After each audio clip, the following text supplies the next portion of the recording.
Ohayo gozaimasu minasan. Common Science na mayam pumna makputaram nokcheri. Google, YouTube, WhatsApp ta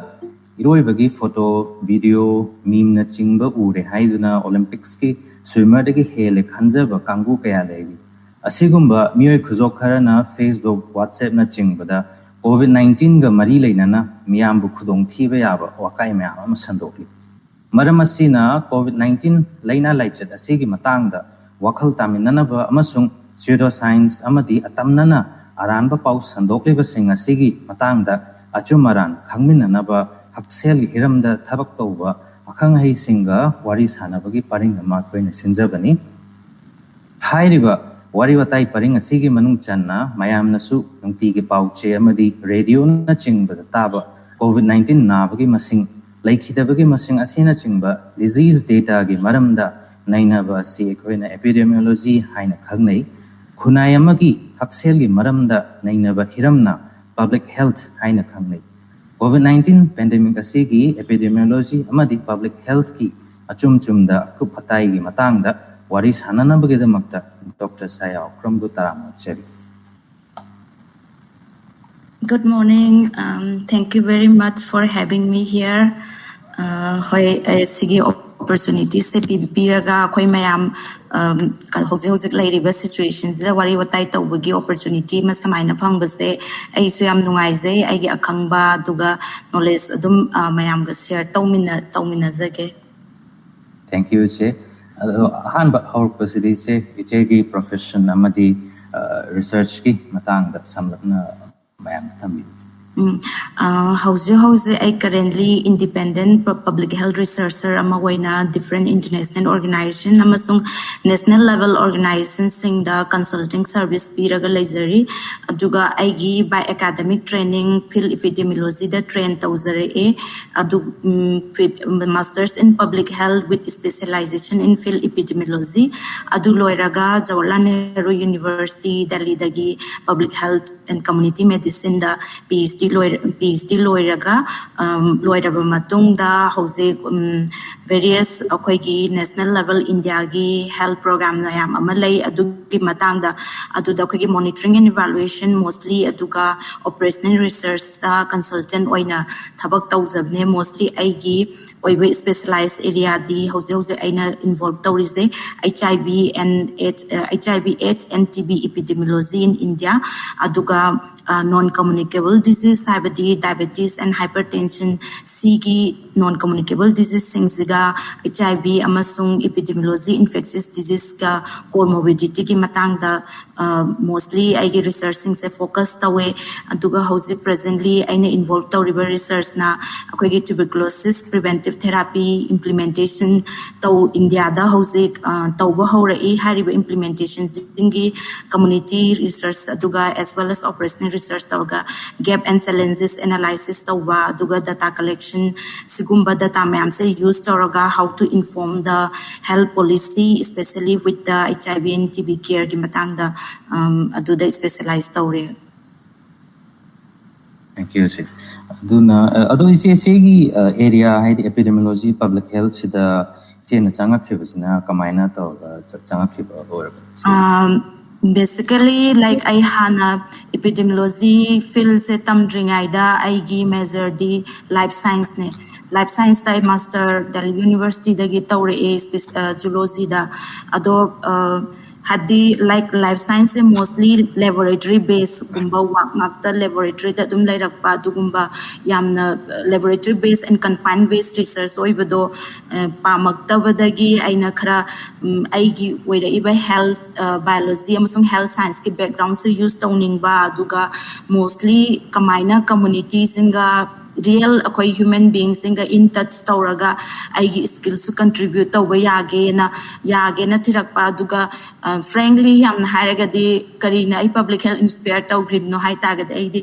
aigi traveling my passion for traveling hai tare ko travel tawwa yam pahamba duduna aduduna inspire tawone lab ta lainingak thabak tawudo adudagi kamaina aigi skills ju tamakhiba sahi mayam gi skills su manghandaba aduga aigi apamba pamjariba aina tawudu kamaina tawgadagi na yengwa kanda public health ki field se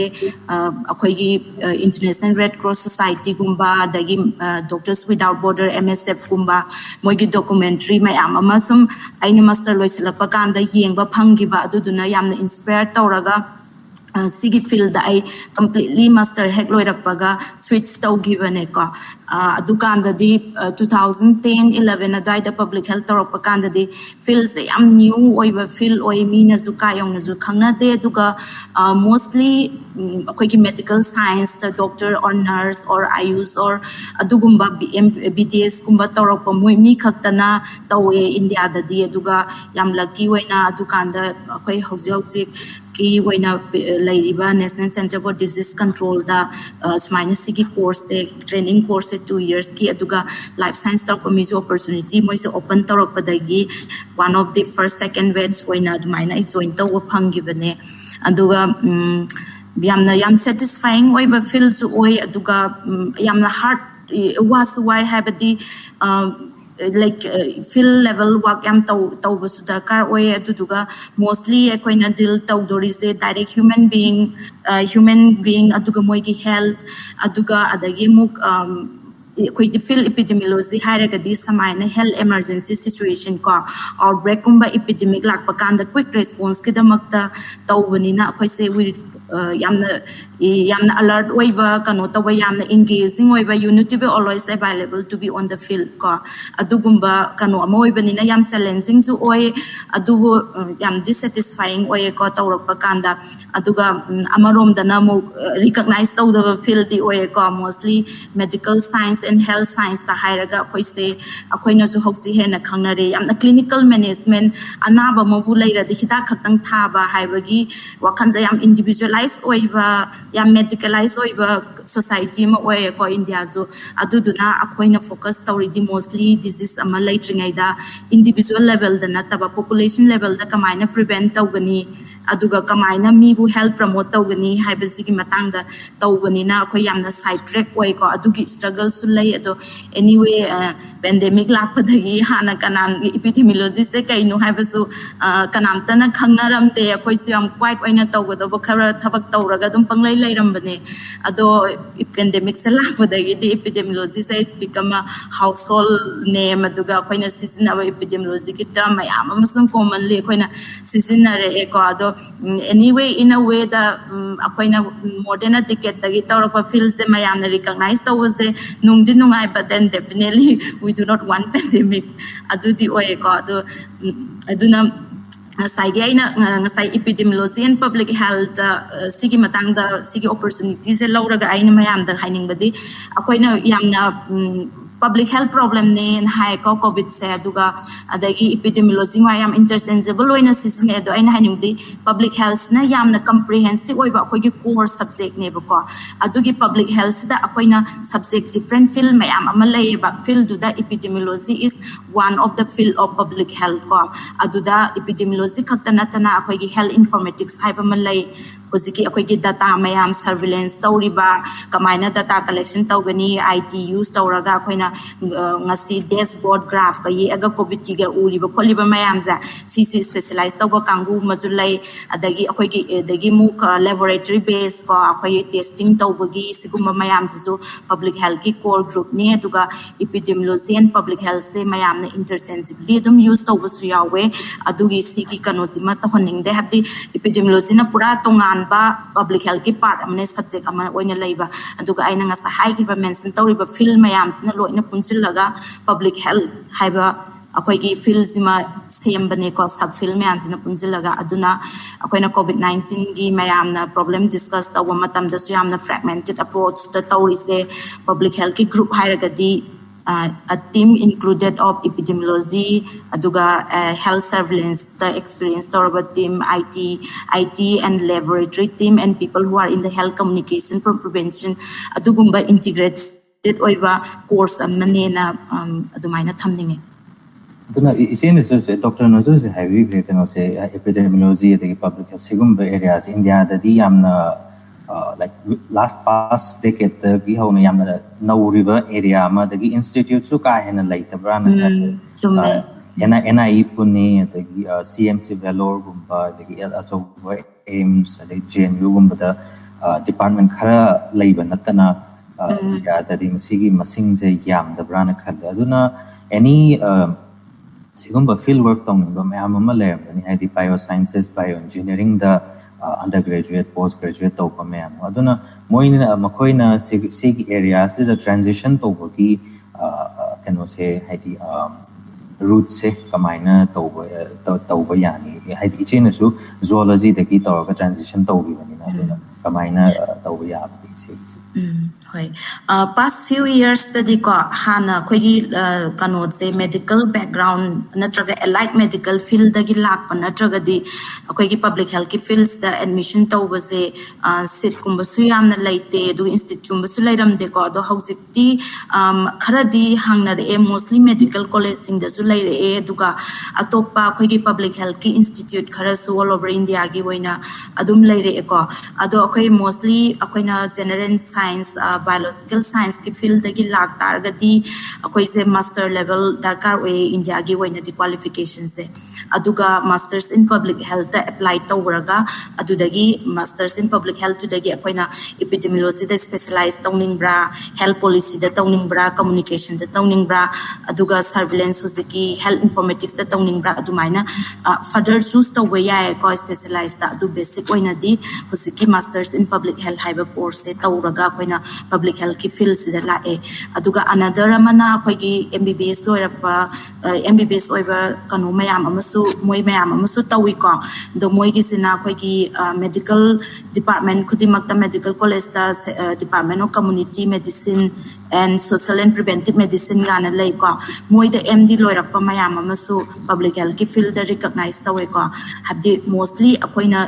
dil tawri se clinical na taba khoi gi health of the population da kamaina detect tawgudagi duga health policy kamaina same gani duga access laitraba mayam da kamaina access pangal gani sigumba singze dumaina dil tawba subject ne du dum master loiraga biology da dumaina master loiraga aga natraga MSc nursing gumba loiraga dum sigi field sida apply tawba yai duga khoigi homeopathy gumba moigi ayurvedic tamakpa missing ga adu su moina mu graduate loiraga tawba yai BDS oiba kangusu Duna sigi public health and epidemiology say disease outbreak bagi matang da di moisena front line da like the area ne duna like past 10 years say doctors say dum field da dum later duna hojik haidi mamang da thok ba swine flu bo oiro adagi nipa gi bo sigumba outbreak se da any involvement like ba khot ki ba adumaina haidi fields ida adu like yawir hoi swine flu outbreak to matam da akoi se dukan da di training phase da lai de final year training phase da duga magi kano se like akoi nga sa haizagi ba team do akoi investigation tawu matamda microbiologist team ama yawgani epidemiologist team yawgani aduga data management tawu team yawgani aduga epidemiologist ki teams na kamai tawino kai dauge habada akogi adugumba matamda responsibilities se kai no habada akogi swine flu tawu matamda su contact tracing akoina hoksik yamna tanari ba thabak se it's one of the very important duty of the epidemiologist ko samaina contact tracing tawbagi isolate tawbagi aduga disease se kamaina spread tawri no haina khangdok pase adugi swine flu tawba matam da su akoina airport kumba arrival kumba so station de laga khoi adum duty tawre e aduga microbiologist team na sample lawba aduga akoina khoigi survey questionnaires na lay ko adumi dugi demographic profile collect tawba habdi magi age karai dagi arrive tawra narakpa kamaina yaurai mi kana contact taurai haibadu adugumba is same like any infectious disease epidemic thokpa matamda koina housik corona gi matangda ngangnari siga chamane ko principal samana ba ngaktane ko adugi swine flu matamda so ko adumaina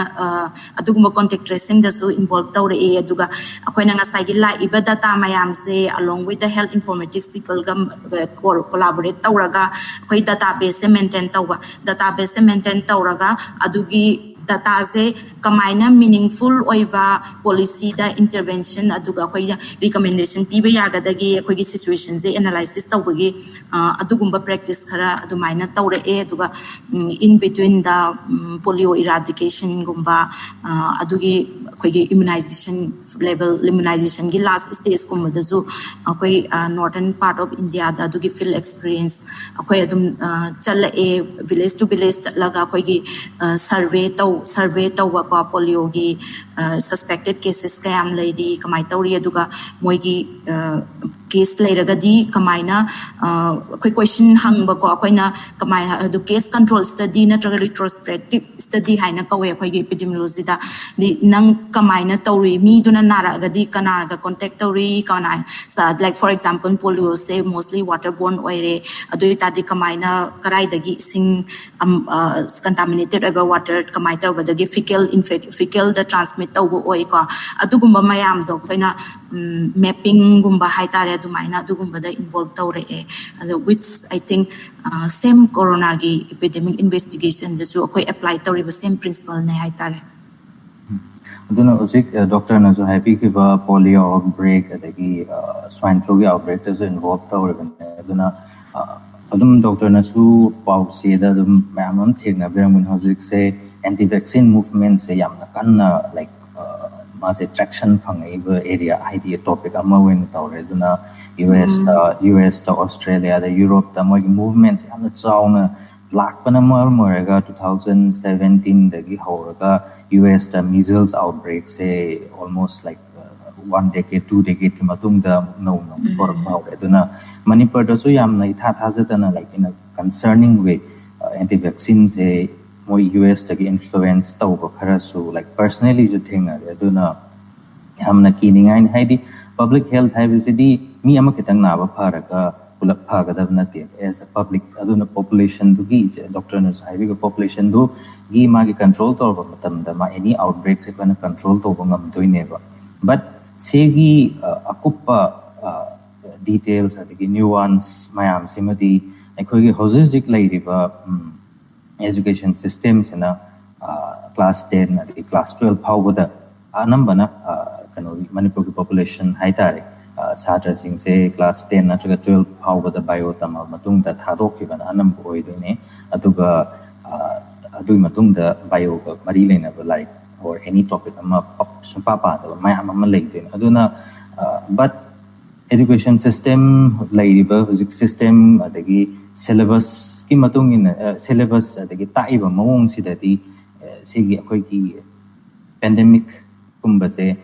understand over the gyan ta the kaisu sufficient idea even school the ba high review ne oza sing maths haina da tari bio de maths yaw da mun but sidi pura contrast set level haidi akoi statistics the siguma mayam sidi kano agriculture the sigi public health sigi matang dei toraga like consolidate tau gi bane UK the cholera outbreak ki tau gi ba the Florence Nightingale na magi war matam da soldier gi magi statistics ma'am same ba khotpa tu dei tawraga magi kano se area ID statistics sigumba area ma'am se phasana magi formulate to horakhi bane aduna like kano as I say class 10 na 12 power loiraba satra amana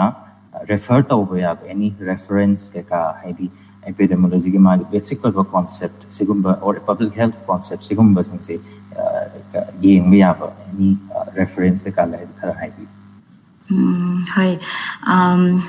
To me, education system gi yam individualistic way ba subjective da khangaga koi feel expert and koi sham focus ta we ko even higher level yoro bauta ado koi na su ko sigi whole pandemic situation da jo koi jo khangye have the house can say we need to be very much aware about everything. Amakhaktana yaba matam oidre ko hanadi amakhaktang da excel tawwa habdo oidre duga ko interdisciplinary approach se yamna important oirakpa academic kan oy ko duga hosiki kanu questions to the ko academic class 10 or 12 loirabasing na refer to webse aigi mota the epidemiologist se yamna highly specialized oiba subject amma oibanina ko even master level loiba khangde even science tamak pa kanu na bhaw habadi adang khatang understanding tawbada the difficult oiba poti oye aduga yamna su disease outbreak kumba dagi disease epidemic kumba se yamna toina thokpa posu natabani na ko adu do khatang di level se aisu hoi kanu yeng bane do yamna kanna level se khatang di high oi high tare ko ado mostly aina mayam not only student kaknatana generally sida interested over mayam na yeng bayaba khoi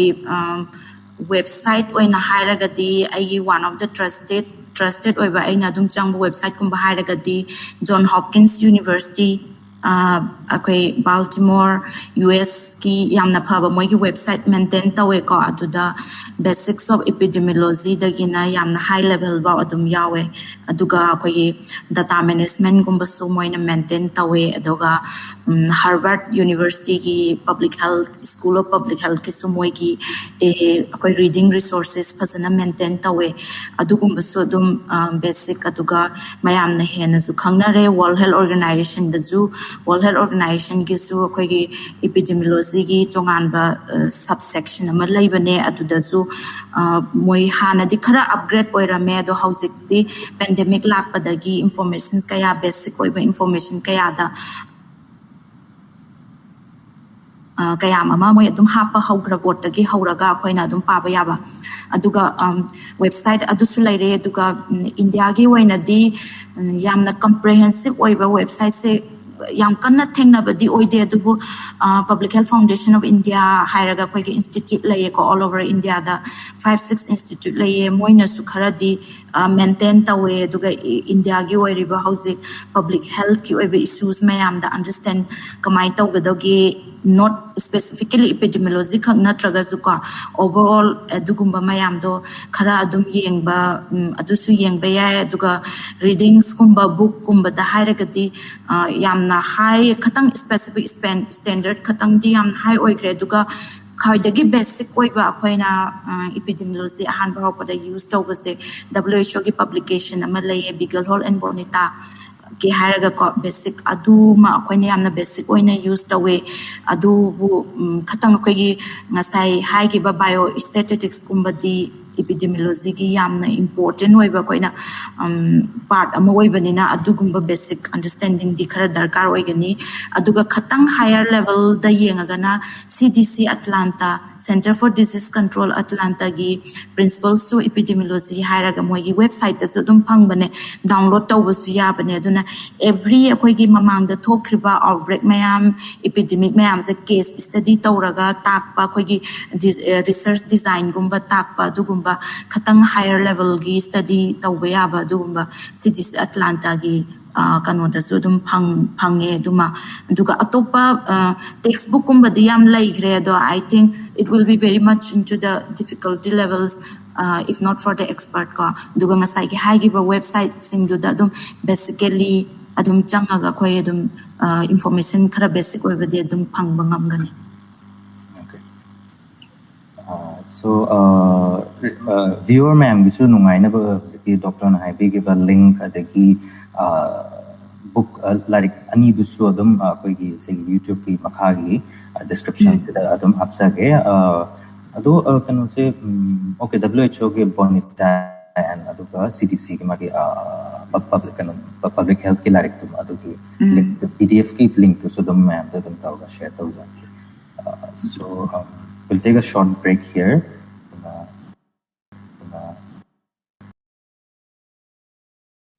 Aduna hojik mayam su thengariba pandemic sigi matang da like let's go straight into it. As a field expert doctor aduna hojik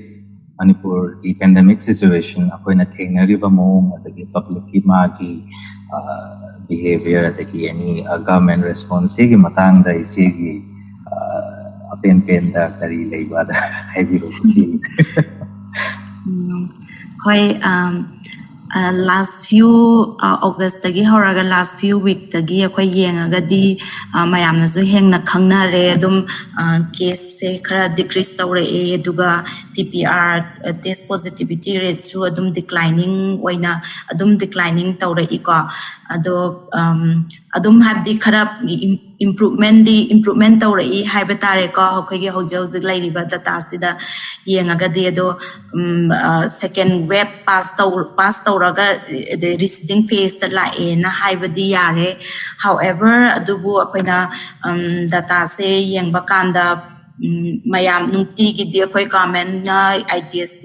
integrated disease surveillance program gi experts sing na duga akoi disease control COVID control task force na tholak pa akoi everyday evening akoi adum PDF amada phangdi phange ko adu yamna di late oiraga su aina khwaidagi satisfy oizaba amadi hanadi yauram daba akoi gi district wise ki number of days aduga district wise ki number of positive plus aduga magi positivity rate khando aga tongana separately calculate tawraga I think it's been almost 3-4 weeks di oiraba male ko moina everyday gi sigi update tawra is there ado yamna budi late oiraga su adum future aduga hojik ke oina yengbada is a very big progress ni hai tare ko koi Manipur gi data sharing gi matang da hairaga di hanadi gyan men taram deba ko Manipur da laise karamba state karamba district na kari tawino haibadu combine laibani na khoisu data do phangdabani na analyze tawba da yamna warame do hojikti at least khatang disintegrated oiba yam clear picture oiba do view amadi ubadi phange ko adu gi damakta di nungai duga case tarakpa kanu sisu adum happy like we can be little bit hopeful things are getting better haibadu budi adum haibai but then I as a epidemiologist samawaina data and but the khatang concern tawbadi along with the akoigi test positivity rate tarakpa case tarakpa ga matungina akoigi sigi testing tawbagi nomagi chang se ko si testing se graph plot tawba kanda testing gi rate so adum tare I hai tare ko testing tawbagi chang ju ado khatang taseng na akoigi pandemic se Manipur gi oiba situation the epidemic se like control level the la e haina confident oina haibadi ai ki oina ding ngamdre haibadi testing tawbagi sang si chu tarak panina akoina real situation do capture tawribra tawdribra haibadi phasana haiba ngamde na dumaina ai opinion piningi ko aduga overall yengba kanda di last 14 days ki data analysis tawba matam da akoigi growth rate high ko case anova cases lakbagi sang se trend analysis tawba da akoigi nearly 34% decrease ti tawra e ko dum akoina zu dum khange hana almost 800 700 adumai lerambadigi hause 200 mukki mayada adumaina lakpanina ado data wise aduga however khwaidagi oina aina se the emphasis pinning ba for the people for the experts duga khoi data analysis tawriba khoi government authorities ing da duga mayam du aina haining budi ngasai gi khoi gi web se yamna kanna ma khoi gi me da mulai ra me de khatang dip tawraga July adai da yamna mu high oigre around 1000 cases pau tawraga aduga houses se sum declining tawrak bagi phase se la e adu akhoi na ngasai gi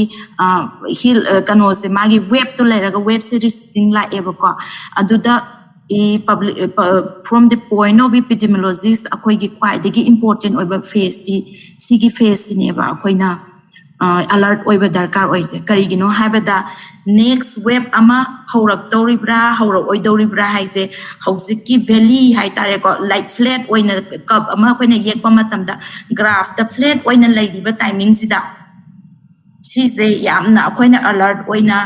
yamna rigorous surveillance tawba ma darkar oy ko akoigi state surveillance department na district surveillance department na aduga sigi data sing se yamna rigorous oina analysis tawba darkar oy so that karigumba akoina khakdang case raise tawrakpa se khudakta thegnarakadi akoina khudakta magi response to tahongnaba khudakta akoina timely response to taho targadi mathangi next wave lakpado akoina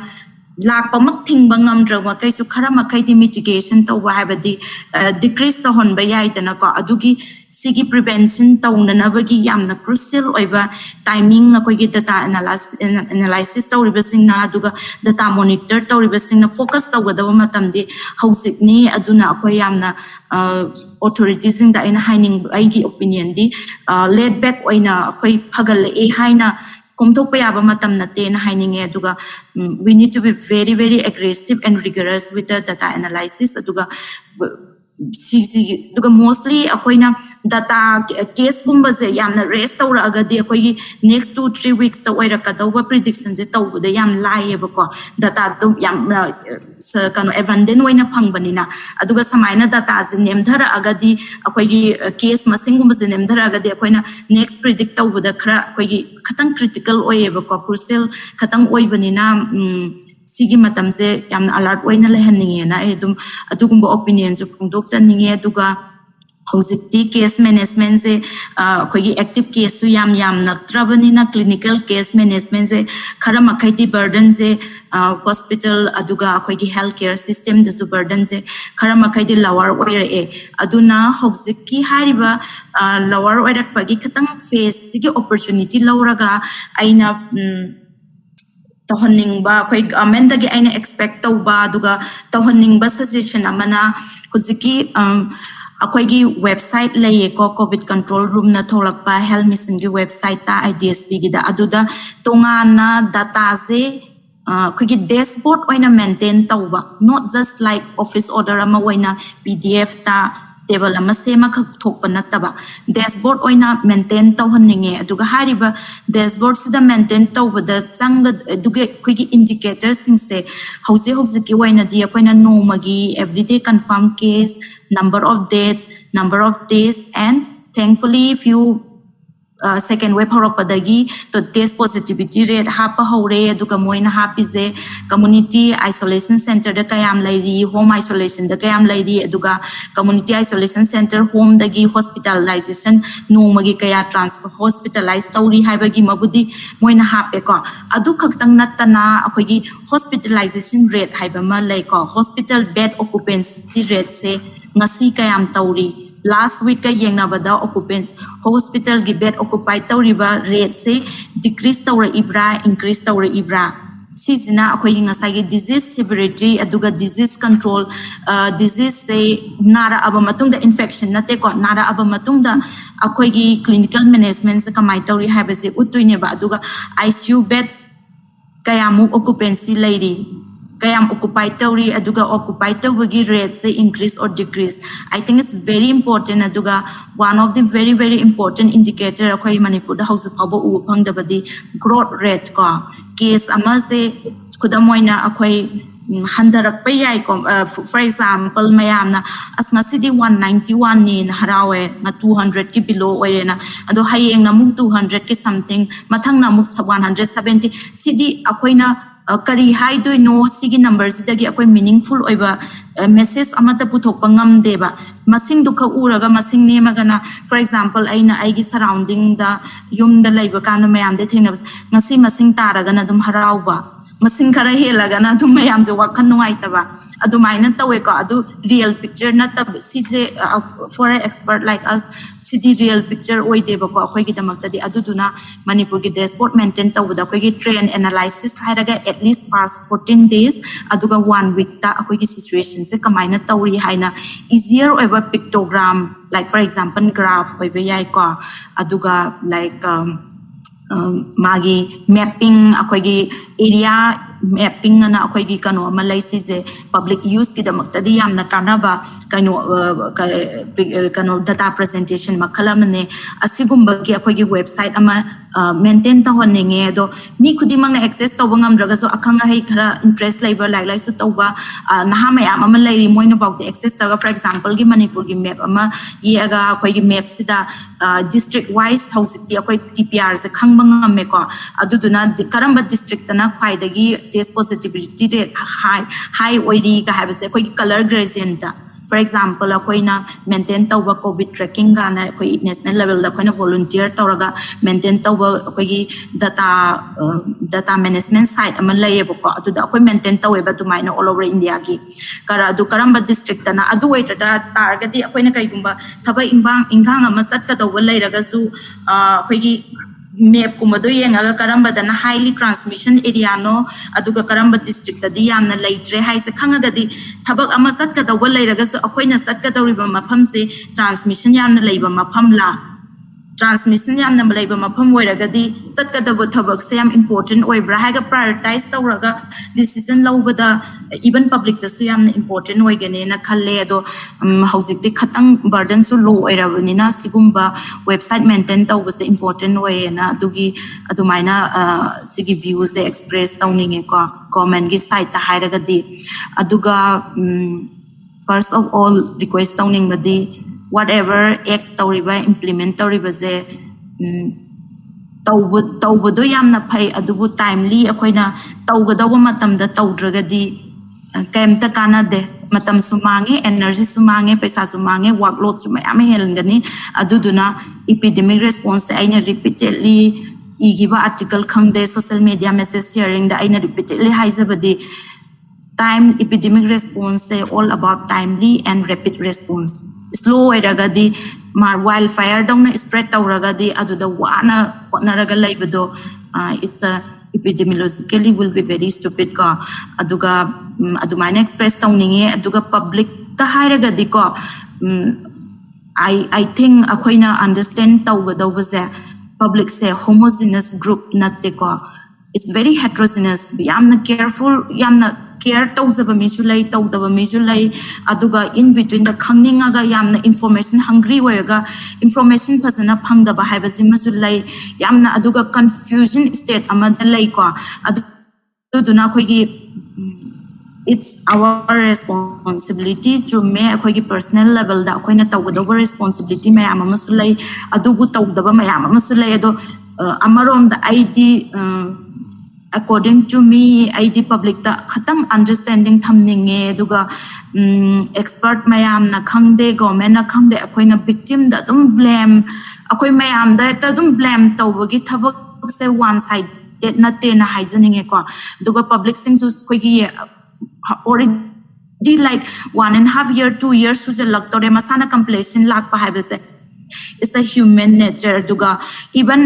like finance decade amatamakta khangdana laira aba akoi bok da amna waragadi sadali sigumba amatarakpada public court ngawa habesidi masana tabani ko aduda experts singna aduga government authorities singna hand holding tawbase yamna important oi adu si high dana so akoi sahi ani bauti lairabani na at least somehow I think khara bauti adum follow tawba learn tawba se public ki su personal responsibility su darkar we na dum haizaninge duga so far akoigi Manipur da laibada is a very mixed response ne ko pura follow tawba mayam sulai tawdaba mayam sulai ado khatang hang dorakpaga adum kai haini mingle tawning ba habesidi as a social being adum cd understand tawe tawam tho eko koina tawning ba se ko judum mapan thokninga kani koininga kani chatninga kani phainam understand tawraga su aduda I think it's a huge responsibility first step of the authorities and experts and government to guide them why it is so important that in during this time akoina particular behavior manoi behave taw hairagadi moida karigino haiba ma darkar oi lapna lepno wana 6 feet lepno wana koi law naga lepna ba hekta lephan ga daw natte why haiba ma darkar oi marks upagi akoina hai kaidobagi marks upasi darkar si se akoina every individual is a different oibanina in every level da sukam khangraba mi gidagi hauraga khara khangba mi dagi akhangba mi bawki level da kamaina health communication tawgadagi se yamna important oi aduna I think animak gi side ta khoi gi yamna collective response se darkar oiba human health crisis ne na haining ko adu either or dichotomous oiba yes or no public or government haibagi side amamam tongana lauraga discuss tawada akhoi gi important oiba comprehensive understanding se dilute oigadra na khali. That's a very detailed description doctor side amada dangi thabak toraga hujiki akhona thengnariba pandemic se loigadav natteba aduna honesty and open communication changbra na khale animak side tagi haidi government na public tadi okay say guidelines follow tawna piraga in a very hypocritical way function organized to thokpa rally cha thokpa aduga sidi public ki magi ketare thajaba mangba di masana ta aduga adui samathaka amuk government nga ta haiba su yade public na su okay public hire ka kona single one yeng di adu doctor na su hai single one yeng di yade strata ne go ke ko ki as a population se aduna hoi magi upper hierarchy higher say class kumbagi had moidati moigi behavior though they may or may not follow the guideline but moidati hospital access at the medical health access moidani hen doine aduga amuk kitang awana nang numati tratan ba thabak tawa any or paithen da family mai ben moi mayam sidadi amuk moidani hen burdens oi doine financially mentally even health access to the moidani hena wadoi aduna combine haidi as a nutigi marks labusum ngamba pona sure ga season numbers pamang yawrina aduna magi effect adugi mask ki magi efficiency handarak su mama adum just maming yuena uppaga adum chatpa mayam su thengari aduna akoina haidi interaction mi amaga pul basu sum lepaga leiba yaba nate aduna kamaina haidi akoina punba tar su kamaina kari akoina action tharang loba yam haidi as a hekta akoi anaba gi manakta second ama lepaga na haidi akoi na kadaba sunate aduna haidi scientifically akoina kamaina koi behavior se akoina kamaina adjust tawraga koi se ki risk se yarigi minimize tawna kamaina ki taw ya ba share tawbo. Okay, how's akoi already effective oiba public health and social measures mayam ama different 1.5 years more than 2 years the different country dagi study tawraga khoi adum hauzik leire khangju khangnare ko ado akhoi gi hariba public health interventions mayam sida khoina non pharmaceutical interventions ka haraga khoi gi masks use tawa hand hygiene maintaining the distance and avoiding the crowd ajugumba mayam ama akhoi da hana dagi su khangaga leinare ko mayam da su yam common oina everyday news da khangde aduga ama tawbada yam adum anaubo oina dre ko mayam da adu ngasai haigiba dumaina marks akhoi aina sida yamna focus important oina aina khanghanning baze prasada public ta khanghanning baze akhoina decision se decide karamba mapham na khwaidagi risk minimum oigani aduga karamba activity karmai tawraga akhoi gi risk virus se expose tawagi probability se minimize tawgadagi haibase first of all sigi se decision logi height lobagi damakta important orise akoina virus se mi amada kamaina transmit tawi ko transmit tawi haibagi understanding sima akoida important oi haitare ko ando hausit phawda aina sum specifically akoigi Manipur gi oina yengba kandadi most of the discussions say kaya sigi important oiba virus ki transmission behavior aduga disease ki etiology habadi natural history of disease se kamaina progress tawri habasi gi matangda yamna touch itau tawdawdawna adum observe tawe ado sigi opportunity se lawraga ka ainga sigi mayamda ina hapetang thamjage khoi virus transmission tawbase last year da akoina ahan ba horakpada khangamba knowledge dagi akoina ngasi phawa khangakpada anova involving oiriba adum constantly akoina khangbasu mayam leire khangdabasu mayam leire investigation tawraga la iba infectious disease ama oibanina information se amna newly added tawre e haitare ko aduduna information newly added tawbase hoi media ka ki ama dabudi phange adugasu we don't know sigumbase akoigi responsible authorities singna phasana update tawbidragadi khangbadasu karina chumino kaina lalino se khangba wafam amasu oire ko mostly aina focus tawning mase ahamba da akoina khange ko SARS-CoV-2 high-river virus se coronavirus ki family sida akoigi maase respiratory infectious virus amane ko aduda ahanbada akoina khangnarse droplet infection mana sandokpagi mode se droplet hairagadi akoina wangang matamda sorhon matamda akoidagi thogla iba pot kharaje magi thogla iba pot ki size se achouba size oiba ko aduduna wangang agazu thogla iba size pot tin gumba thoglakpa matamda akoigi arumba size se chawbanina lumbanina akoina lepamaga natra phamamiba mafamduda dum tagiba makada dum lumbani na tazagiba adumaina hanna khangnarame ko aduga mana spread torokpagi changje akoi hosik ahambadadi 6 meter hosik hainari ko magi distance adubauta spread tawanga me ahambadadi 3 mu hairame adagi mu sum hongale ko adumayamnadi ngahale amangange gamen tadre adi sise yamna common oina aina tazaba mayamgi comment ne ko chummebo gyan ta de akoi bauta su gyan ta de scientist bauta su gyan ta driba pot ama oibanina anova information se lakpanina information se adum update tawrakani aduduna science is all about anova information lakpakanda update tawba hana khangambado lalle hairagadi yamna openly accept tawraga koina lalle haibaduneba ai akoigi scientist ama oina pride chokani hairaga aranba information do adum pigadaw nateba ko aduduna hana khangamdabanina adumaina heavy oiba droplet khak laibanina akhoi de makhada tai aduduna yamna naknabna lepnabado 3 feet khaktang adumaina 3 khaktang kano da lepo aduduga akhoina yamna important oina pirambase surface contact haibadi khutsa adundagi bo akhoi ina hoziki sanitizer use hand hygiene tawbagi concept se lakribane ba surface mada tagi tagadi wangang bada koina pairi ba table duni khangde chair khangde steel or plastic poche duna ko injang na pika se lairuraga samthok tanaga globe ka hapagi chanabi lairamini dana ko mai mit suuraga mu thenguraga kogi through eyes nose or mouth changane na ado sum research mayam ama taroppadagi koina hausi khangbanga me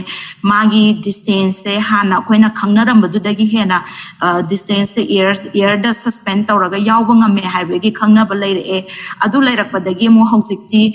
respiratory infectious disease sida droplet plus aerosol spread ana hayako aerosol sinamu kaino habda hena lighter oiba aduga hena apikpa particle oibanina mase makhada tabagi mahutta akoina wangangba matamsa akoigi nungsisida matam khara yauraga leiba haibane ko aduduna adu yauraga leibradanina leirakpanina it's yamna samna haibada ni khudimak se amana hondorpa sordo amana honjalakpa do da mahit se yauba yabagi transmission mode sineba koina hausi latest oina leira ise aduduna mayamna ju hena tabiramani corona se hausiti airborne oire haibagi statement ama dum mayamna dum pinare ko khangnare adu khangnare aduduga aina notice tawbada akhoi hauzik mayamna tawbasida hand hygiene mask wearing and keeping a distance of 6 feet I have helmet sida akhoi se adum stick tawraga lairi ko hosik phauda even from the government side aduga ngasai respiratory infectious disease the aerosol spread se la e hai targadi we need to upgrade akoina tawgadauba intervention aduga akoina kari precaution taw yabagi se akoina upgrade taw darkar oi aduna hairiba sigi new information se lakpadagi kari upgrade tawrake haibada hana tawbada akoina 3C's hai ko avoid the crowd aduga magi crowding area close space close contact hairiba se avoid tawana hai ko akoina yari goi minimize tawna bo no aduga akoina interaction tawba mi baga mi ga interaction tawbada sigumba settings se tawna hairamba dagi housik amuk the role of ventilation aduga air circulation sise yamna important oina housik focus pire adugu akoigi state sidadi sigi discussion se hardly my everyday discussion tawe touch taw de ko is very unfortunate aduga sigi information se sigi new knowledge se lakpadagi akoina reiba change la iba saje kari precaution tawdagi have da yamna toina akhangma mina de dum khangam gani kaigumba function ama tawraga su mi ama unaraga su indoor and closed space ta tawgi mahutta open space ta taw haibagi advice ama aduga last year dagi horesi this second pandemic second wave khaki wana te last year dagi so am pinaraba advice ne aduga even wari watai kaino meeting tawraga su indoor da due to the weather condition yadre hairaga su nangi natural air ventilation AC gumba akogi air recirculate tawba se tawhandaba aduga natural air ventilation se phasana laihanba adu oiraga di karigino haida akoina wangang bada akoigi wangang bada tin dagi khangde naton dagi khangde yad sin dagi khangde virus se thokla kanda akoina hauze research ki finding matungena moise around 8 to 16 minutes ko indoor closed setting laboratory that conduct research conduct taw matamda 8 to 16 minutes se air da moise dense population da circulate tawraga lai je thengnai ko aduna akoina why open space se hena focus taw nangna karigumba mi ama unaninge ama matawninge harekasu restaurant manungda cafe manungda unabagi mahutta mapanda phammaga unauga haise kaigino da adu oiraga di natural air circulation se laibanina virus se maya mama yauraga su naturally nungsisina humdokhi doineba ko virus se aduga sisina mukari gi humdokra kanda nangna sor honbada virus khara yawi targasu nangna yauriba nangonna konjangiba virus ki chang masingda yamdragadi nangi immune system tuna hena kanlaga infection to anba ngamdeba koi ngamdabagi kanu amasu possibility amasu layeba ko virus se nang expose taw targasu nangna infection tawrapagi risk to dinang reduce taweba ko aduna sisinamu akoina viral load to gamu khetnai sisinamu aduna kaino da haga dose virus amana koida infection tawbaza not only coronavirus every infectious agent kuding makta ko dose and response relationship haibane habadi nangna maruina koigi important step akoigi mari lairise ko hadi nangna tawruriba activities se involved tawriba activities se karambano kudamoina sor honbada tholakpa virus masinga for example 100 hierarchy ko koi se aise infectious oire aina sor honbada virus around 100 thokla e khalo ko ado aina wangang ba matam dadi minute mari mangamu wangang ba matam dadi 10 times more virus thorak toine ba aina infectious oire gadi aduga mu aina singing ko isaing ko masakpa wa yam kanna law na ngang ba adugumba tawragadi hen amuka virus masing je tholakpa hen doineba aduga next na mu akoigi sneezing tawbaze na akoina sneezing tawbaze na mu hen na virus se mu thokpa helak doineba si se akoina gradient of viral laden particles hai ko adu magi dose to kaya oi juna sina the type of activity you are involved to malai ko aduga nangna activity do yauru riba mafam je karamba environment no open space to the mu yamna crowded oiba space la yamna close oiba space haibadi manung da thong lonjal laga thong naw yamna laitaba mafam da lairubra do aina nga sai hai gi bado ko adugi matungina adagi mu nangna yaururiba event to activity mi unaruriba du nang minute yamna koina pung kayam koina loina rubra natraga nga khaktang passing by minute khaktang da lai rubra hai riba timing siga sigumba factor mayam sigi matungina akoida nang infectious oiba mi amaga nang contact lairaga zu hai riba aina nga sa hai riba koi gi point kano mayam se si se akoina minimize tawba ngamalaga di virus sina mayam ama akoida changa agasu masing yamna sangda targadi narakta disease oina manifestation tarokta ba yaeba ko aduduna simply nangi risks to know your risks and try to minimize your risks haibizini ba ko ado yamna tedious tasks ti oyani ko everyday tawba matamda akoina asigumba decision laura tawba haibase however we are still in the pandemic aduga coronavirus semi kharadana thuna phagalaga zu kharadana di serious of disease ni even recover tarakpa mayam da zu long covid hairaga post covid complication situation mayam ama laibanina at least akoina hariba akoigi sigi risk transmission tawagi moongse khangaga nangna satka tawriba thabak tu aduga nangna yawga tawriba thabak tu matam yamna tena yawna bo hotnaba yarigoi mi yamdana kaigumba ma arrange tawga su mi yamdana arrange tawna bo hotnaba adu tawdaba yade hairaga su hariba environment to open space gumba da op tawba adu weraga dikhara makai akoina decrease tawga ngamba sigumba se somehow I think ina kambada koi public na ko adum these are apart from added to the marks and then hand hygiene gumba mayam se ko aduna ngasai gi akoina switch cheese model hairaga akoigi model ama laye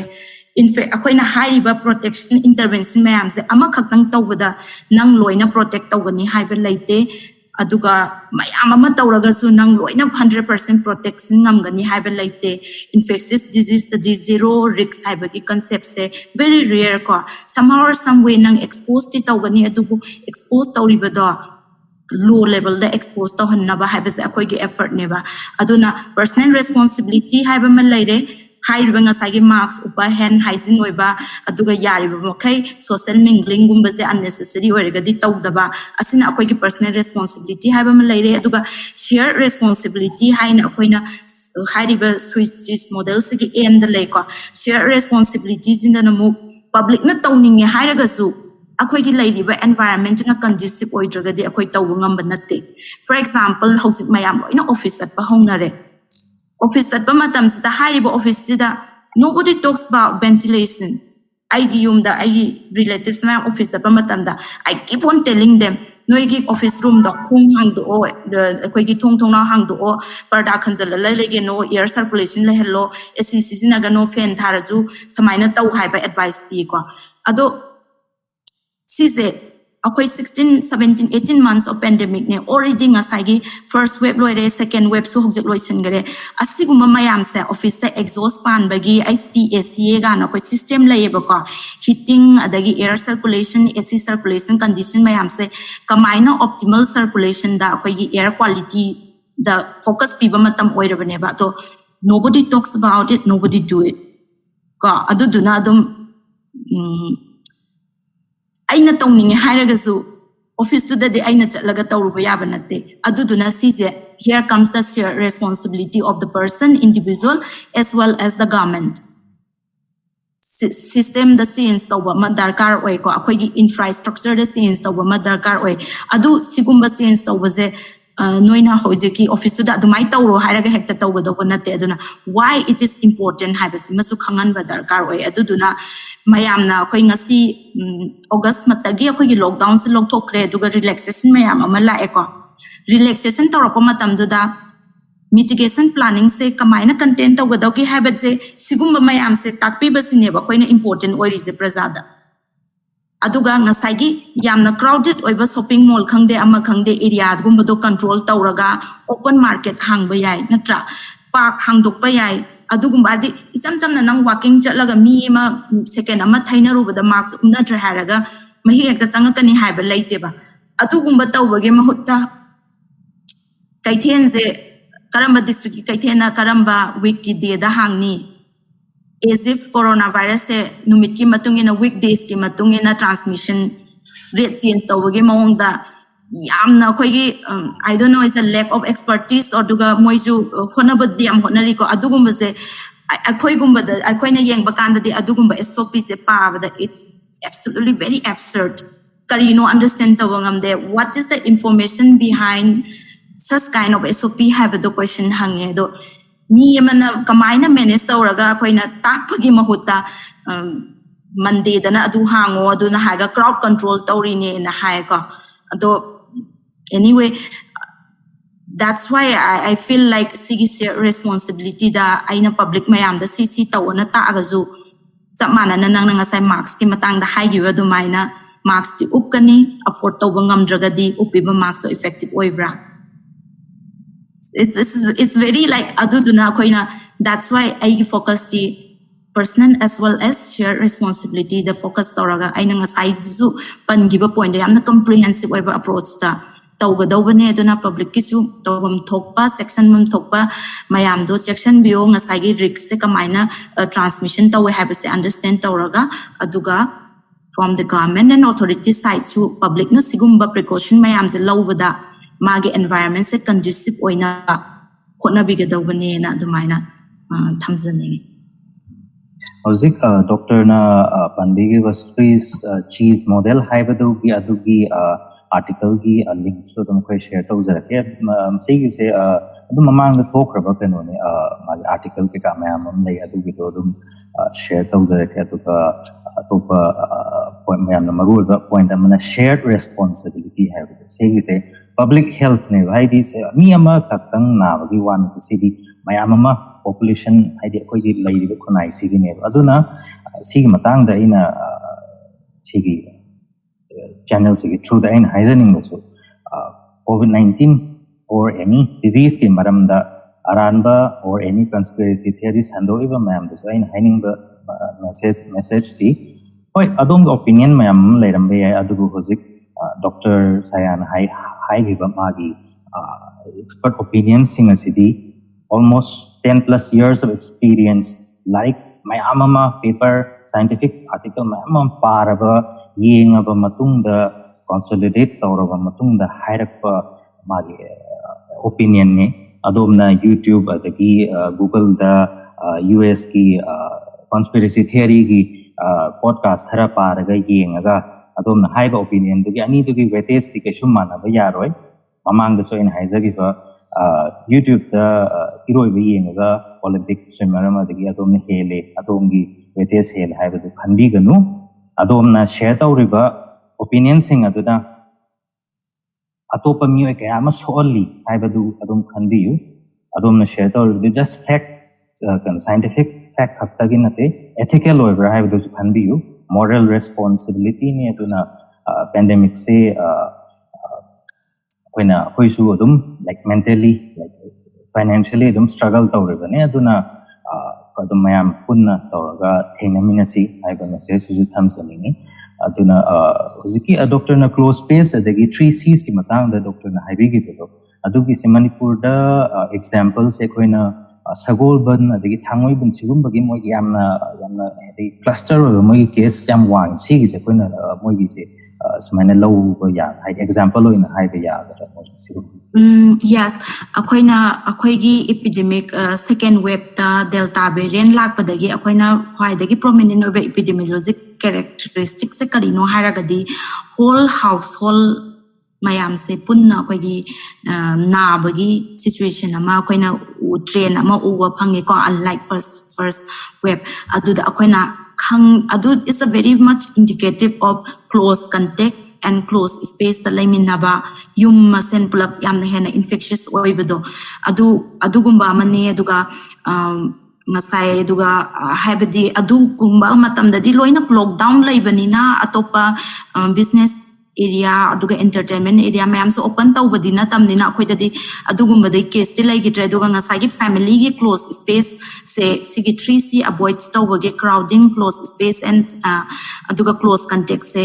akoina hojik Manipur da judum sida observe tawgrabane ba ko duga first wave da di China, Florida, even Italy siguma mayam da so observe tawe kay the old age home daga old age home ge koi nursing care daga punna narakpa aduga Wuhan da ju family punna narakpa the first wave to observe tawgrabane aduna observe adu to khangak padagi moy mayam na sigi later on WHO na ju CDC na ju 3C ge concept se hapak pane ba ko do unfortunately akoi da di sigi wari wata hai se yamna yaudrabanina naraga sokpa loiraba matamda khoigi aina nga sai hai gi do yam ya hau thengbagi nature se laibanina ko dum family punna nare na dum pangpa pakhana ba dugum man lai ko di akoina hariba scientific evidence ma'am do hana khangora magadi avoid tawaya ba preventable oiba avoidable oiba effect ngaktane adu anyhow adum khangdi khangaktana ko na koi community kwa home isolation center gana koi lekai da school college sing da zo hangnarakpa mayam ama tongnare eko adugi information se khangakpa dage adu yan definitely Manipur da thokeba second wave ki koi cluster outbreak mayam se we can associate with them with this concept of triple C's. Duna hojiki second wave se dum magi logic loisallu adum loire haina khoina dum lawba yara brana khale duna but media gi importance se adum like sig information share to the media gi importance se dum high to so dum mayamnas like media gi importance ai ta hoji media na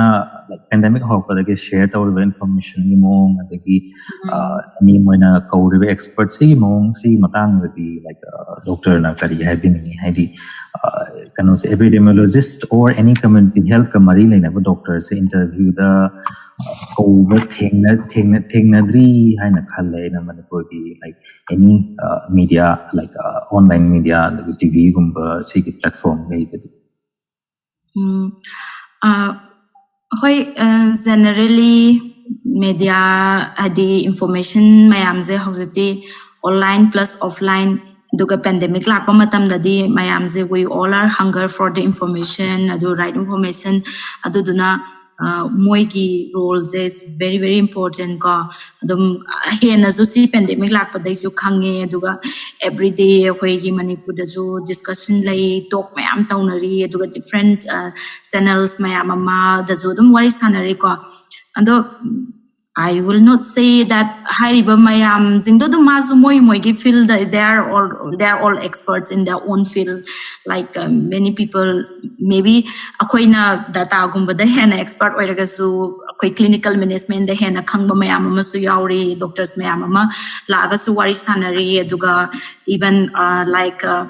we all know that by now health se medical problem khaktang natte it's all social problem ne it's very much political and economic problem ne ko health se aduna akhang ba duguma political analysis mayam amana sula aga mayam ama khoi gi policy da so dum piri ado I think like it's good that moi gi so opinion adu minus share tawraga hena khoi gi knowledge so broaden tawon bani akoina khangdaba mayam ama so akoina scientifically strong oiraga so politically weba policy issue da khangdaba mayam ama so dum akhoi su learn tawri ko aduga masai mention tawgibedu da koi epidemiologist ki hoi personally atopa koi gi journalists sing reporters sing adum contact I guess social media message kumba update kumba pa update contact tarok pa dum thing nei moi ju wari sana ning ban lai raga su akoi gi hairi banga sai hai gi do du maina is a very new field so oi bani na ko akoi Manipur da sigi public health specialist or epidemiologist kaya mu kamaina lai hai bagi idea su laina de even field da tori ba akoi ba yam henna amaga mak khangna ba zu oi de yam na zu lai taba oi bani na adu du na moi na zu dum thi bada gumba ju Canada approach to do no khang de na dum harak pa gumba su theng nei aduga first of all aduga ko aina feel tawzabase mostly like how do I put it like coronavirus ki epidemic SARS-CoV-2 ki epidemic se public health problem ni de hairaga what does it exactly mean by public health problem hai base understanding what pana oigadra Canada kari tauraga kamaina Canada kari wari sanaraga karamba intervention puthoga akhoi epidemic se control tawgani haibege understanding se ima irai laitaba dongna ui ko masai aina haise bedwaina coronavirus na spread taholaga COVID-19 haiba disease se ohele ko disease se oiro matungda di clinical management haiba laktuni adudi I'm not an MBBS doctor, I do allopathic doctor, adugumasuna tabina. Etiology khara khanga zu karamba hidaguli thabadudi. I cannot comment at all. I get expertise natte.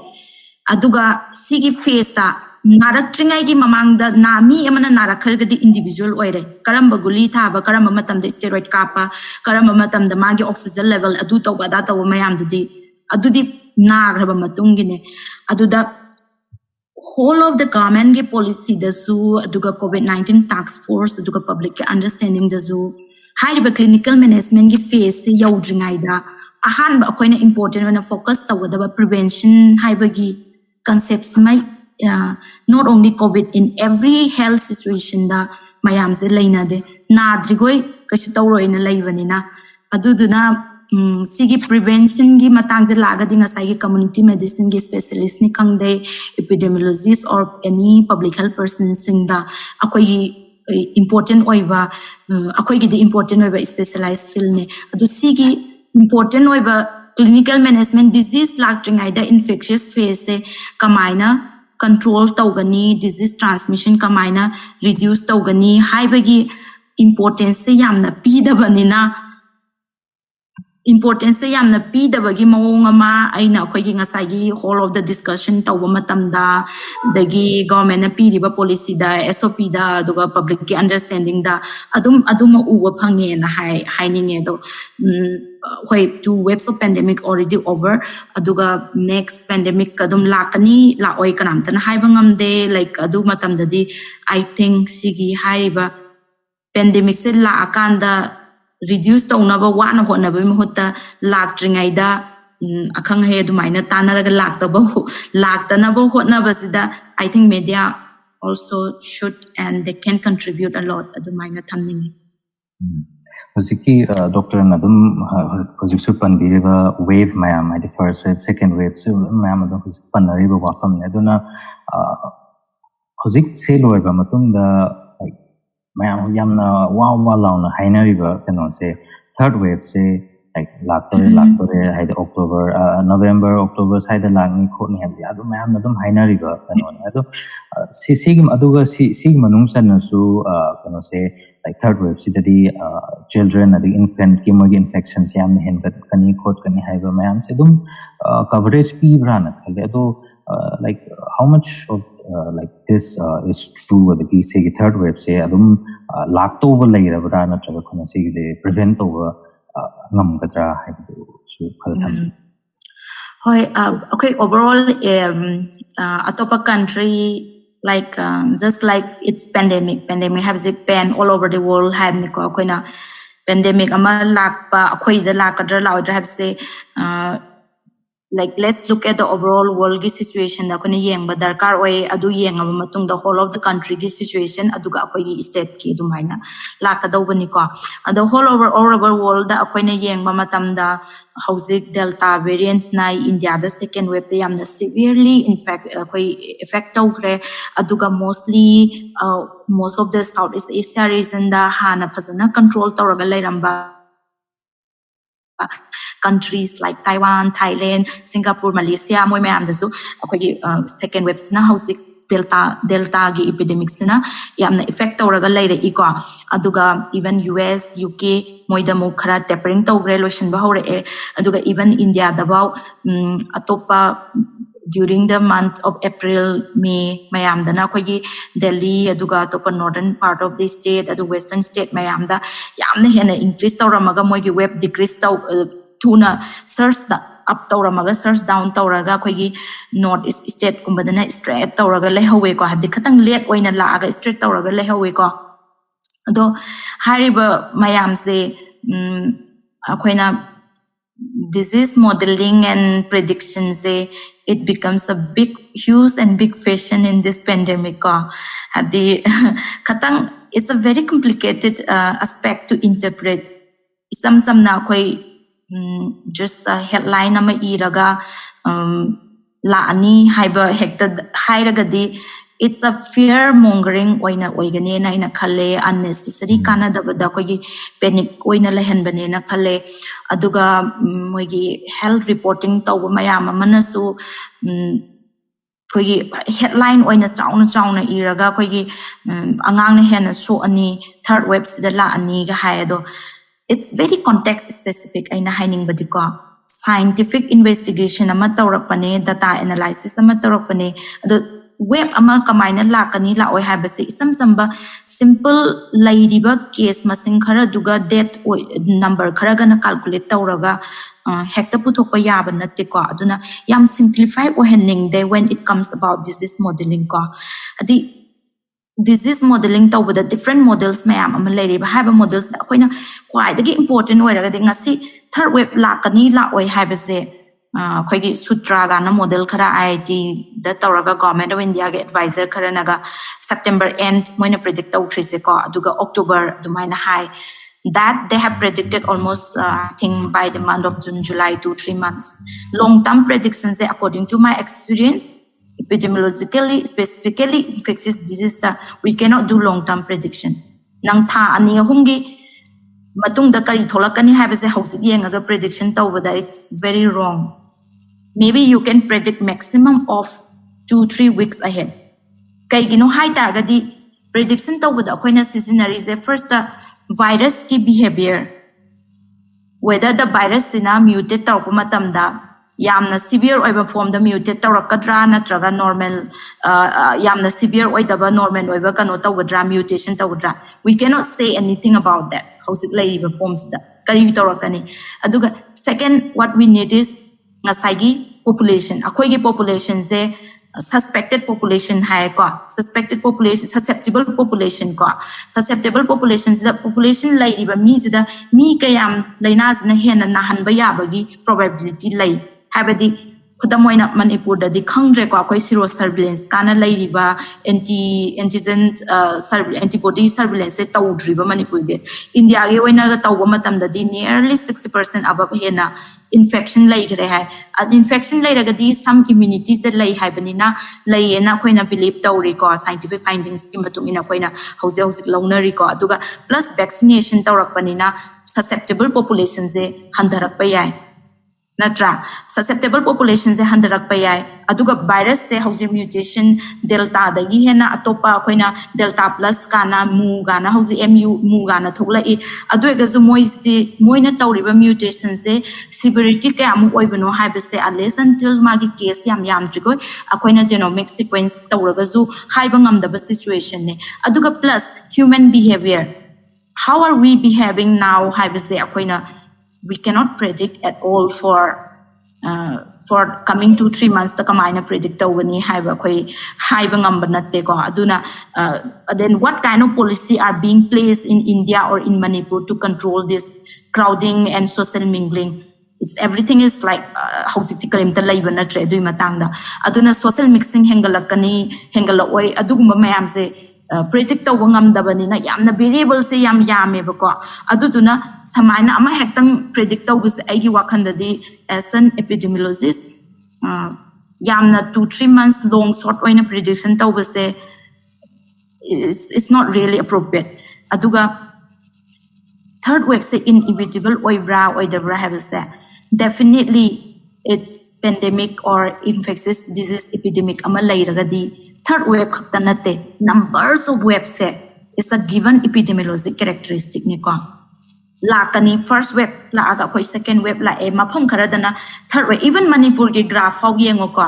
Manipur ge case to ge graph la pada first wave ki highest peak say last year gi October adai de yau ki ko adu dagi sum tara aga hoxi April 2021 dagi pick up tara aga May gi end sida the peak almost like 800 900 ki cases se peak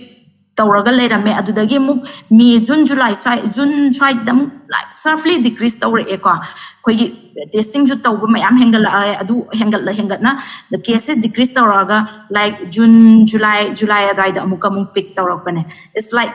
aduga hauzik August tagi horaga July last week August tagi till September about decreasing lakpane bako aduna several waves small waves se adum lairabane ba aduduna what is important about this wave is lakadoriba karigumba wave sina la e hai targazu lakadoriba wave ki magnitude sina kayam oigani ma bu moi hairiba wave se lakpa kanda akoi gi healthcare system hospital system akoi ga healthcare provider mayam se are we enough to prevent them ko aduga hairiba wave case number se lakpada akoi gi lairiba strength healthcare system gi strength na manage tawba ngamba gi level da thamba haibasine ko sisine akoi na wave da focus to is number la karamba numita lakani karamba thada lakani habida it's important to know but then I don't think it's very much important to focus on mi kaya nagani mi kaya sigani do lagdring I do the akoina kari tawba yai habidune bako aduga slower aduda hena focus pi hanninge aduga obviously if I speak about Manipur okay hausiki Manipur the election is coming up every localized aduga locality da laiba tawriba election ga mari laina na adagi even da laiba function khangde ama khangde tawriba mayam si yangagadi ngasai gi aina haigiba 4 factors mentioned to give the predict tawbangam the human behavior do we can imagine how it is going to be in coming month in Manipur have the akoy political situation aduga akoy social situation many festival will be coming up adu oi aduga wali ni mo chakobo mayam hoi aduga mayam sa laibanina hena mingling lairakpa ne hena hengalakpa su yai but then again hausi akoy gi second wave the mi mayam ama akoy chu nagre and they might be having some acquired immunity from the infection have the 6 to 8 months say amuk nagraga di reinfection tawbagi chance low oy aduga khara immunity lay habagi koi immunology ki concept se lay banina aduga vaccination is also picking up ko most of the place is low erabasu lairak panina susceptible population se handarak ba yai sizini ko mani India gi oina zu mayamna thajnai se aduna karigumba third wave lag targazu second wave ki adumaina makti serious oidaba yai habase most of the experts we believe that the high condition duna aduga like Manipur gidi ai yamna pinpoint oina comment pibading ngamdre kayino da akoi gidi zero surveillance studies India na tawdiba isimani to akoi include tawde ko aduna baseline akoi gi susceptible populations se kaya no so khangba ngamde ba ko aduna I think state governments along with the community medicine department of two state akoi gi of medical college lady sigumba tawba se amna important way na darkar way ko not only about picking up of vaccination adu maina that's my opinion about the third wave aduga ngasai haigiba third wave se pick up torapa matamda angangsing da na hena sokani gana akoi gi media reports sing da newspaper sing da koi headline da yam chauna adum thingnei ko aduda aina comment thamning badi ko why karigi damak to hadi number na akoi housing na gi basing se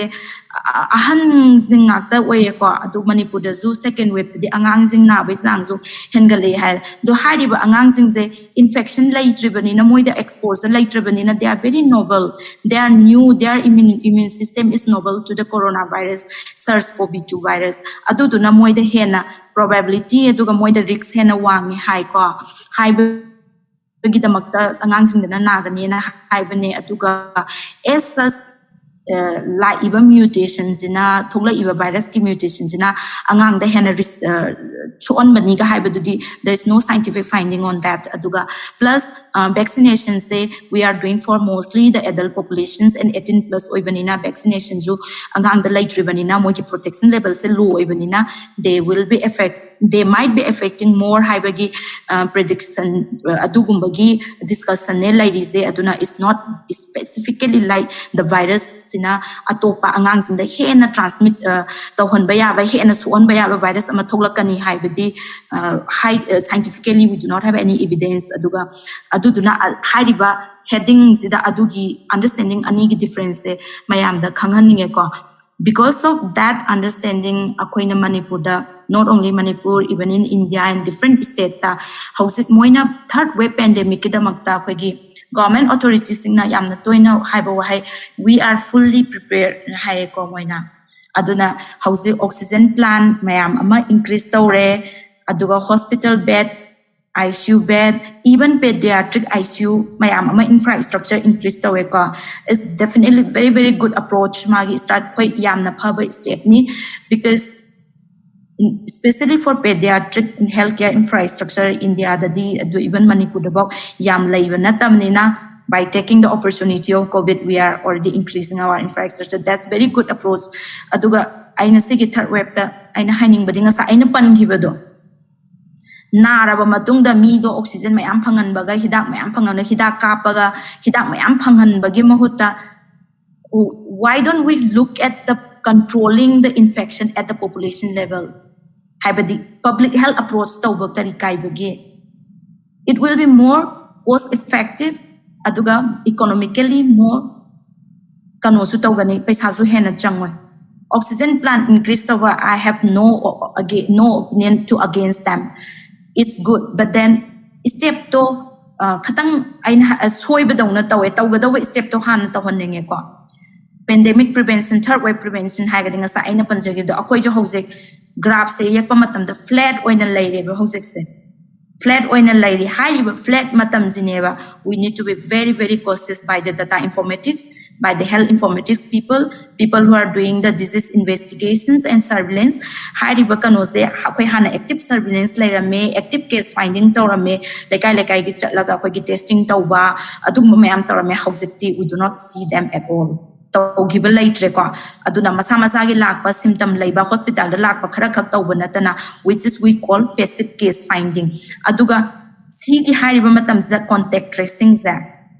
We should not take a setback on contact tracing. Even hena improve when ga daw bane. Ahan matam da mo ina case to yaman bagi akoy contact tracing taw bada few percentage tagi hena taw bangam de na government authorities na so high have the human resource lay tabani na mi ju na ba yam na hengalak nina. Ado hausiti akoy anaba su yamak tre. Ado egadi high it's like contact tracing and tracking and like timely and proper isolation is the building block to control an epidemic. High riba control virus ki transmission se akoy lephan bading amdragazu in a level where akoy di lairiba healthcare singna akoy gi lairiba paramedical mams ne handle to bangam bagi sang bok da di thambajineba akoy na focus to do is house. Adu thammak ke hai targeting asai case hengal oige hai targeting nasai quite important over public health and social measures side do nasai triple T test treatment asigumbagi kanose we should not take it very easy and lightly now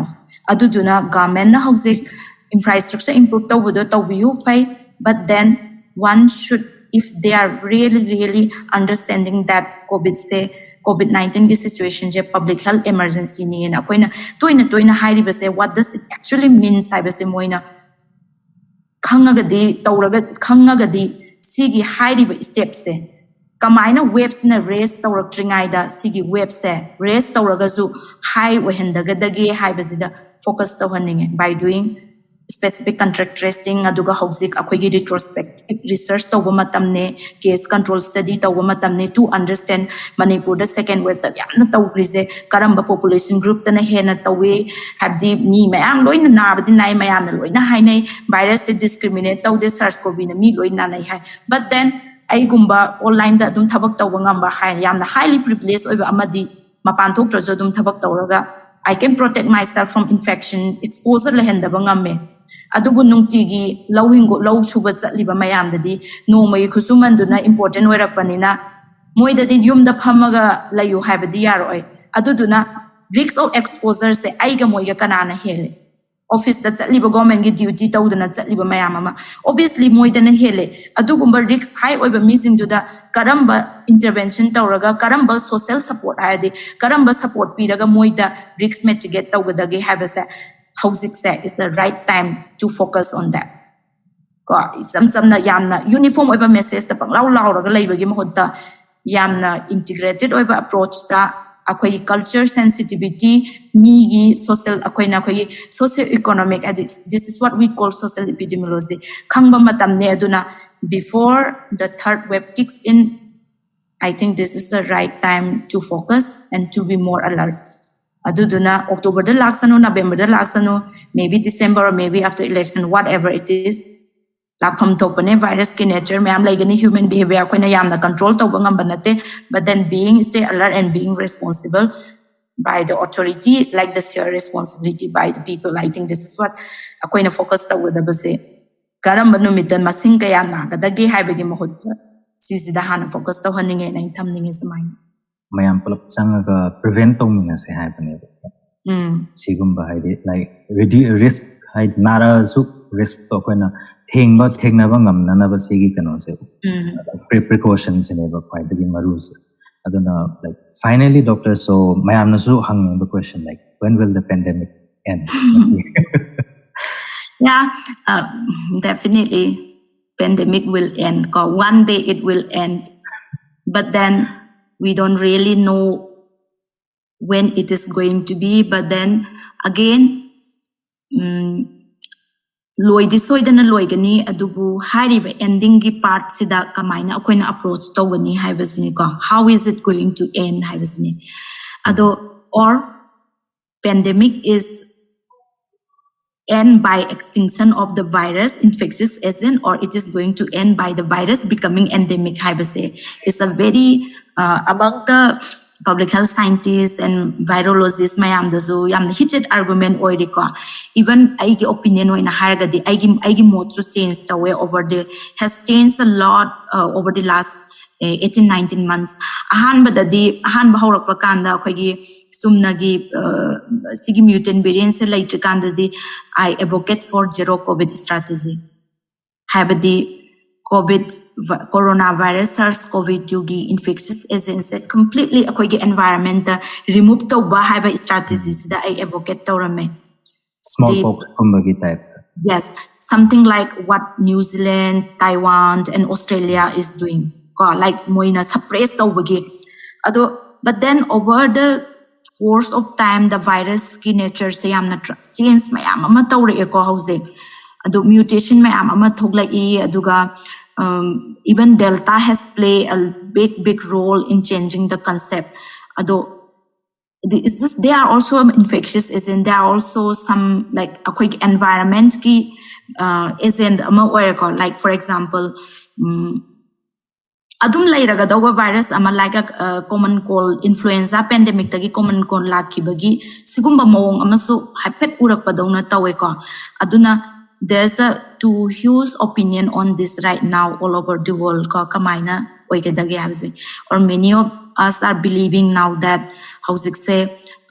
say endemic oina adum lairakpagi mawong ama su oirapaya na believe tawre with the advancement vaccination gumba su lairakpanina ko habdi vaccination tawraka da zo hosik mayam hen su khang mayam su hainare vaccination tawraga transmit prevent anyway that was the primary goal of vaccination prevent severity disease severity to control vaccination aduna the herd immunity ki concept like winning immunity winning antibody have a concept antibodies is just like smallpox ki adumaina once samuk nagraga a virus kapraga sterilizing tawdo adu covid tadi udeba ko hausik sa adu magi matam kharki matungina decrease tawrakpa aduguma mayam ama laibanina just like flu na ba matam da flu gi shots adum hausik every season flu gi shots kumba launa ba aduguma gi mawong amazu uyeba aduduna aigi mota de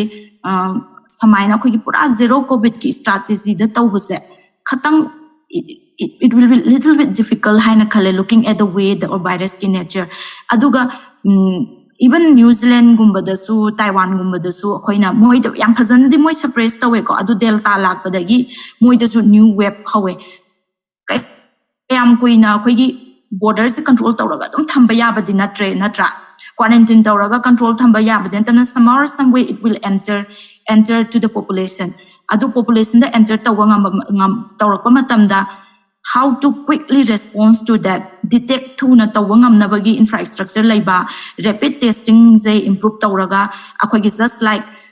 fever tawrakanda viral fever or the viral fever gi test tawbagumba definitely I would not want to do that for COVID, but then this is how the situation is right now adugumba gi type akhoi gi tu na rapid testing phanganba aduga treatment improve tawba severity hospital gumba se preparation tawraga severity sidagi improve control tawbangam bagi strategy amada housik se adumaina most of the country that laknare ko the akhoi gi like for example akhoi India da khak mass suppress tawraga atopalamda circulate tawragadi it will definitely come to us aduduna pura sigi essence virus ma extinct tawhangi bagi eradicate or eliminate tawagi strategies according to my epidemiological understanding khaktang difficult oiba situation ama oye na khale aduga that's why we are always coming to the term that we have to live with this virus haiba amazodum hainari ko aduduna but then it will definitely end. But how it is going to end is still an investigation. How's it laiba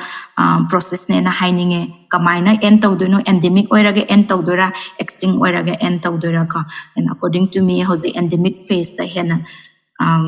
magi virus ki nature jala na opinion na dumay piningi. How's it my doctor panbigiba